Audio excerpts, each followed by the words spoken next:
məzuniyyətdən sonra idi. Aprel ayında getmişdi hərbi hissəyə. Hələ şərait pis olduğundan dağa qalxa bilmirdilər. May ayında zəng elədik ki, ata qalxırıq bu gün dağa. Axırıncı söhbətimiz olub, yəni. 22 saat 11-ə qalmış qardaşımla danışdım.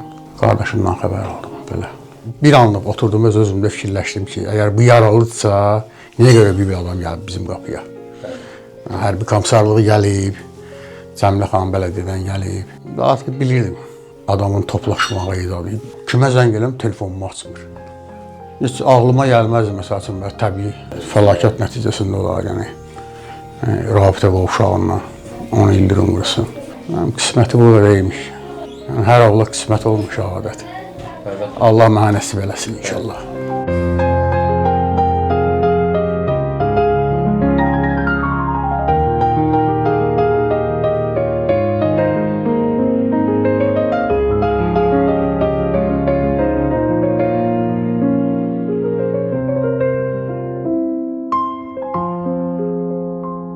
Allah Teala şəhidimizi rəhmət eləsin, ailə üzvlərinə, əziz valideynlərinə Allah səbir versin.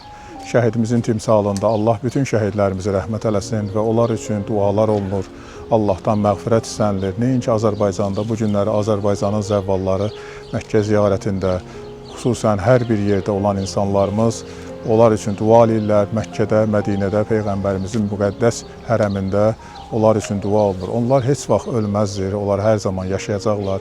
Ruhları üçün Allahdan razı niyaz olunacaq və bu da ondan irəli gəlir ki, şəhidlərimizin məqamının Peyğəmbərə Allah ayətdə buyurduğu kimi cənnət olduğunu işarədir. Onların məqamı həqiqətən cənnətdir. Allah onların valideynlərinə, əzizlərinə səbir etələsin inşallah. Allah şəhid Davudu rəhmət eləsin inşallah. Davud mənim nəvəm olur. Canım, ciyərim olur. Allah tərəfindən olan da biz nə edə bilərik?